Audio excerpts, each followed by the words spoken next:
وَتُعِزُّ مَن تَشَاءُ وَتُذِلُّ مَن تَشَاءُ، جس کو چاہے اس کو عزت عطا فرما دے، جس کو چاہے اس کو ذل و خوار فرما دے۔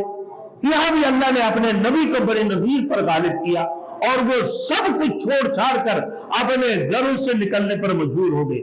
مطلب اس کا یہ کہ اس قسم کی مال اللہ نے تمہیں تمہارے مشقت کی بغیر، یعنی اپنے گھوڑے دوڑائے بغیر، اپنے اونٹ استعمال کیے بغیر، جنگ کیے بغیر تمہیں اللہ نے دی ہے، تو یہ مال فی ہے۔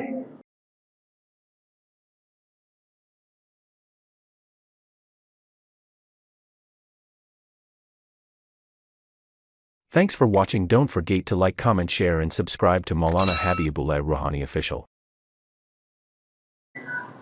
اب پھر آگے فرمانا وَمَا أَفَاءَ اللَّهُ عَلَىٰ رَسُولِهِ مِنْهُمْ فَمَا وَجَدْتُمْ عَلَيْهِ مِنْ خَيْلٍ وَلَا رِكَابٍ وَلَٰكِنَّ اللَّهَ يُسَلِّطُ رُسُلَهُ عَلَىٰ مَن يَشَاءُ۔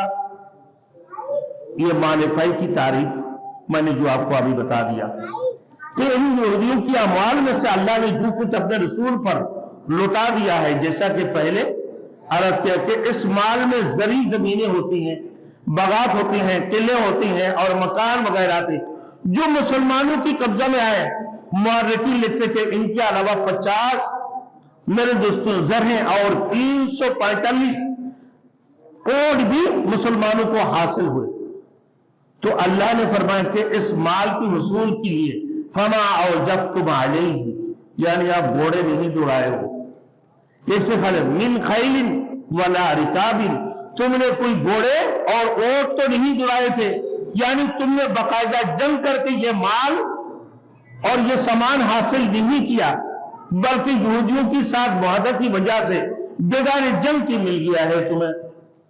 تو اس کی وجہ یہ ہے وَلَٰكِنَّ اللَّهَ يُسَلِّطُ رَسُولَهُ، وجہ فرما رہے اللہ رب العزت خود ہی اس کی علت بیان کی، اللہ تعالیٰ اپنے رسول صلی اللہ علیہ وسلم کو جس پر چاہے مسلط کر دیتا ہے۔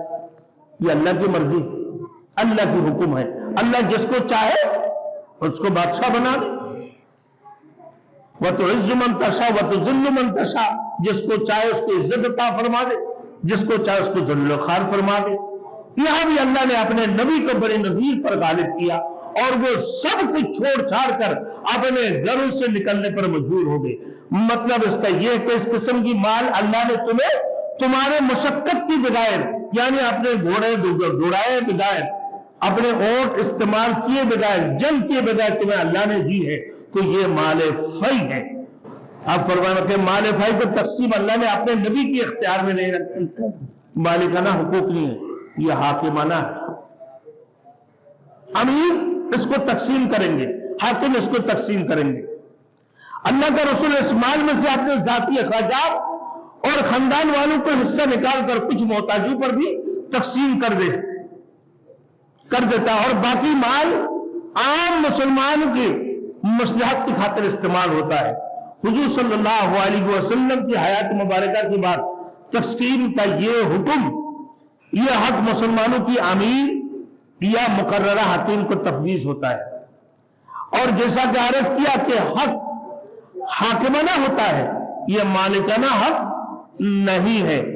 میرے دوستو اگر مالکانہ حق ہوتا تو ان کی اولاد اور ان کے اوپر یہ حصہ وراثت والی، جیسے آج کل ہمارے پاکستان میں وراثت والی میرے دوستو سیاست چل رہی ہوتی ہے، کہ اگر جمہوریت والی بات ہو اور یہ حاکمانہ حقوق ہو میرے دوستو، کیا ہے بھائی، الیکشن کی ذریعے سے کسی کو بڑا بنا دو، کسی کو امیر بنا دو، کسی کو صدر بنا دو، کسی کو جنرل سیکرٹری بنا دو، اس قسم کی جمہوریت۔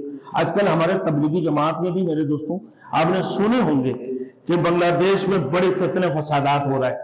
ابھی بیچ میں 2 اجتماع ہوا، وہاں کیا تھے، امیریت کے اوپر، کہ بھائی فلاں امیر صاحب ہے، فلاں کہنے بھائی ہم امیر نہیں مانتے، ہمارے شورا ہے۔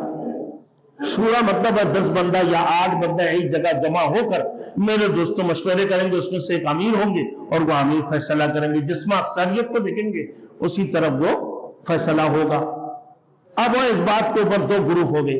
اب عام لوگوں میں کیا ہوگا میرے دوستوں، کہا کہ بھائی دیکھو یہ دینی جماعت ہے، یہ تبلیغی جماعت ہے، دو قسم کی بھائی ان کے 2 اجتماع ہوتے ہیں، یہ کہے گا آپ لوگ نہیں کر سکتے ہو، یہ کہہ کہ بھائی ہمارے حق ہے، ہم لوگ اجتماع کریں گے، آپ لوگ نہیں کرو گے۔ اب پہلے ایک گروپ نے کیا، دوسرے گروپ نے بعد میں کی۔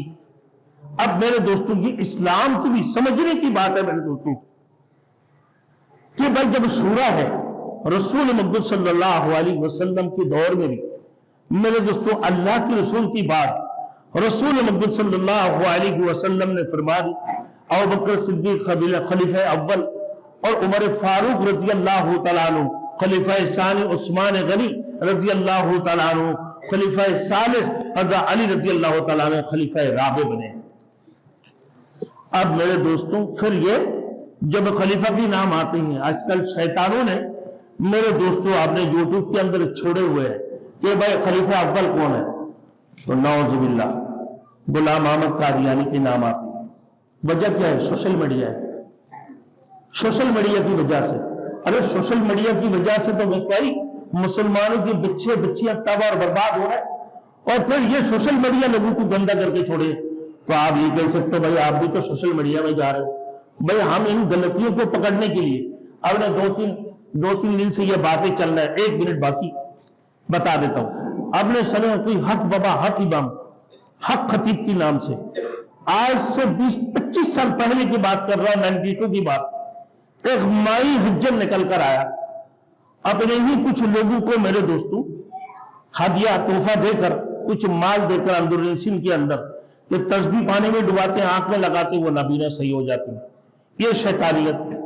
تو میرے وہاں پہ مدرسے تھے، بولے کہا قاری صاحب ایسے سے بات ایک اماں ہے کہ ان کی بات چل رہا ہے۔ میں نے بولا جاؤ، یہ سب کچھ سارے دھوکے بازی ہے، سوبدہ بازی، یا پھر اپنے اپنی سازش ہوگی اس کی کہ بے رسول مقبول صلی اللہ علیہ وسلم نے غائب کے علم اللہ کے رسول کے لیے اللہ نے فرما دی علام الغیب کون ہے بھائی؟ اللہ کی ذات ہے۔ شفا دینے والے کون ہے بھائی؟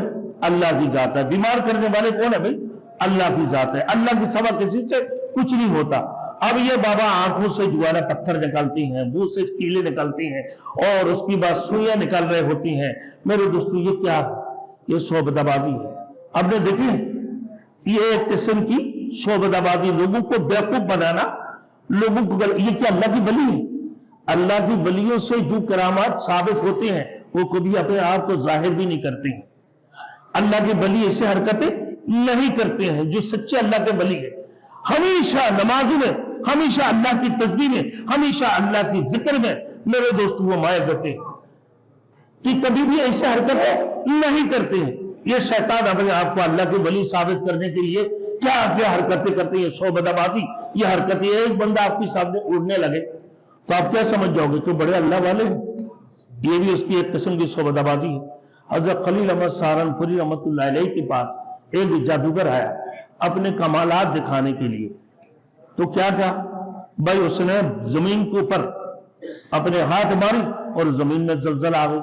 سمجھ لے اپنے PMC کے سامنے جو پل ہے وہاں وہ کھڑے ہیں، حضرت خلیل احمد سہارنپوری رحمۃ اللہ علیہ اپنے ہی حجرہ کے اندر بیٹھے ہوئے ہیں کہ بھائی فلاں جادوگر آیا اور تو دیکھ لے کہ جادوگر کی طاقت کیا ہوتا ہے، تیرے کیا طاقت ہے۔ حضرت نے اپنے عصا کو زمین میں رکھی، لگا اس کی جادو باطل ہو جائے، صرف اپنے زبان سے اوپر کی طرف دیکھی، یا اللہ اس کی جادو کو باطل کر دے۔ اپنے عصا کو زمین کے اوپر رکھا اور زمین میں زلزلہ آ گئی، وہ جادوگر خود ہی نسنا شروع ہو گئی۔ اس کو کہتی ہے اللہ کی سچے ولی کہ دیکھو بھائی، اب اس نے دونوں ہاتھوں سے جوڑ کر معافی مانگنے لگا کہ مجھے معاف کر دے۔ اللہ کی کلام سچی ہے، رسول کے حدیث سچے، اللہ کی ولی سچے ہے، یقیناً اس میں کوئی شک نہیں ہے، اور میں نے یہ اپنے جادو کی حرکتیں کی ہے لیکن میرے جادو یہ ناکام ہے۔ تو میرے دوستو یہ سب کچھ یہ کیا ہے؟ فلتو بیکار، اور لوگوں کے پیچھے ایک اللہ کو ایاک نعبد و ایاک نستعین، یہ اللہ تیری ہی عبادت کرتے ہیں اور تجھ ہی سے مدد مانگتے ہیں۔ ہماری کلمہ ہے لا الہ الا اللہ محمد رسول اللہ، نیت معبود اللہ کی سوا کسی سے کچھ نہیں ہوتا، سب کچھ سارے کچھ ہونے کا یقین اللہ کے اوپر، اللہ کی سوا کسی سے کچھ نہیں ہوتا۔